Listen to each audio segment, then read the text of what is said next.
Halo semuanya. Pada kesempatan ini, kelompok kami akan menjelaskan rangkuman bab 5 tentang PPN atas transaksi tertentu. Pembahasan ini mencakup berbagai penyerahan barang dan jasa yang memiliki perlakuan perpajakan khusus. Karena materinya cukup panjang, kami menyusunnya secara runtut supaya lebih mudah dipahami.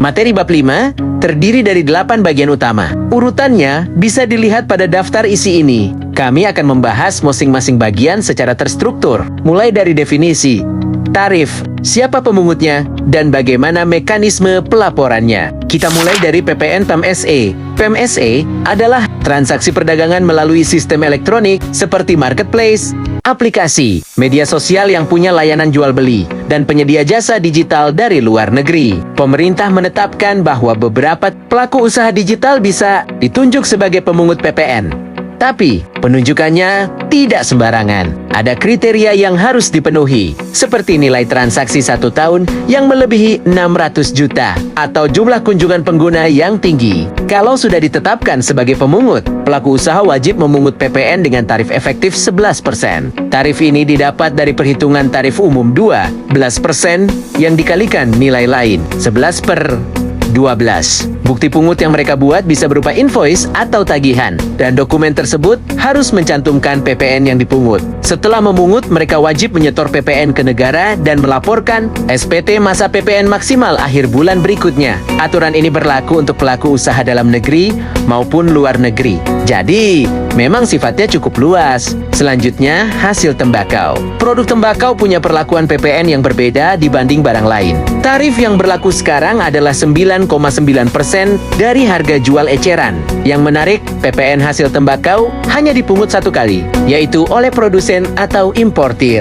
Jadi, sekali pipiannya dipungut di awal, penyalur setelahnya tidak perlu memungut lagi. Karena itu, penyalur yang hanya menjual produk tembakau produsen tidak wajib dikukuhkan sebagai PKP, faktur pajak. Termasuk saat mereka mengajukan permintaan pita cukai. Mereka juga bisa mengkreditkan pajak masukan selama memenuhi syarat. Peraturan ini dibuat untuk memastikan pengenaan PPN tembakau tetap sederhana dan tidak berulang-ulang. Kita masuk ke hasil pertanian. Pemerintah mengenakan tarif PPN besaran tertentu, yaitu 1,1% dari harga jual untuk beberapa jenis hasil pertanian. Kenapa tarifnya kecil? Karena pemerintah ingin mendukung sektor pertanian, tetapi tetap menjaga penerimaan negara. Barang hasil pertanian yang dikenai PPN dibagi menjadi 4 kelompok besar. Hasil perkebunan, seperti kakao dan kopi, tanaman pangan seperti padi dan jagung, tanaman hias dan obat, serta hasil hutan. PKP yang menjual barang-barang ini wajib membuat faktur pajak. Namun, ada fleksibilitas karena PKP boleh memilih untuk beralih menggunakan tarif umum, PPN. Kalau sudah pindah ke tarif umum, mereka tidak bisa kembali lagi ke sistem besaran tertentu. Untuk kendaraan bermotor bekas, pemerintah menetapkan tarif besaran tertentu sebesar 1,1%. Tarif ini berlaku untuk PKP yang menjual kendaraan bekas. Kalau penjual juga memberikan jasa tambahan seperti servis atau perbaikan, jasa tersebut tidak mengikuti tarif 1,1%, tetapi tarif umum 11%. Jadi satu transaksi bisa pakai 2 tarif yang berbeda. Pajak masukan terkait kendaraan bekas tidak bisa dikreditkan oleh penjual karena dianggap tidak berhubungan langsung dengan produksi atau penyerahan baru.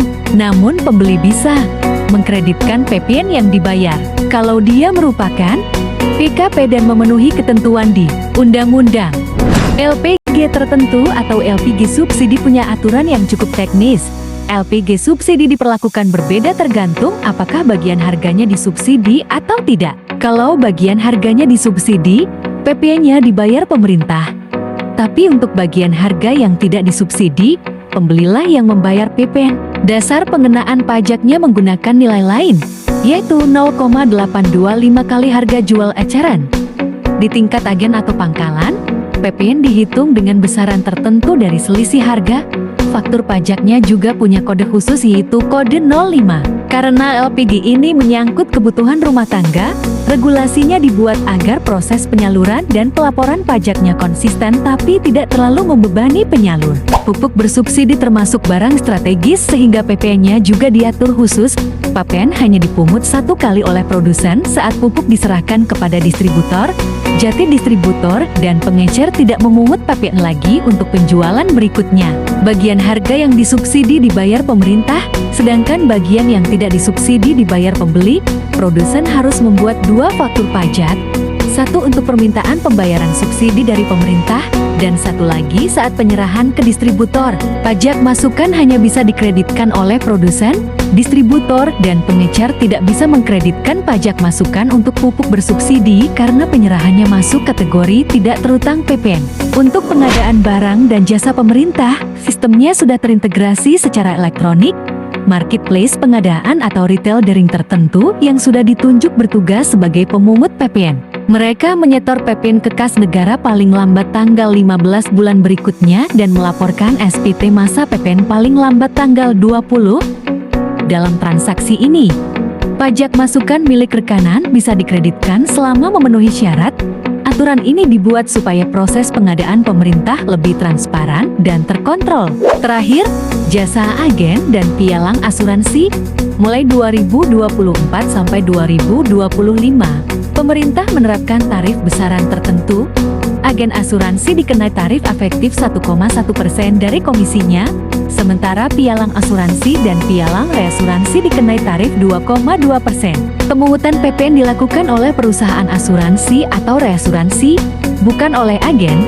Bukti pungutnya bisa berupa faktur pajak atau dokumen lain yang setara, seperti statement of account. Sepanjang dokumen tersebut memuat komisi dan jumlah PPN, maka dianggap sah. Jadi, dari seluruh materi ini kita bisa lihat bahwa tidak semua transaksi dikenai PPN dengan cara yang sama. Ada banyak pengecualian dan aturan khusus, tergantung jenis barang atau jasanya, mulai dari hasil pertanian, tembakau, kendaraan bekas, LPG, pupuk bersubsidi, hingga jasa digital dan asuransi. Dengan memahami perbedaan mekanismenya, kita bisa tahu siapa yang wajib memungut, bagaimana tarif dihitung, dan bagaimana faktur pajaknya dibuat. Semoga penjelasan ini membantu kamu dalam memahami materi bab 5 secara lebih menyeluruh. Terima kasih sudah menonton. Semoga video pembelajaran ini bermanfaat. Jangan lupa pencet tombol like, komen, dan subscribe ya. Muah.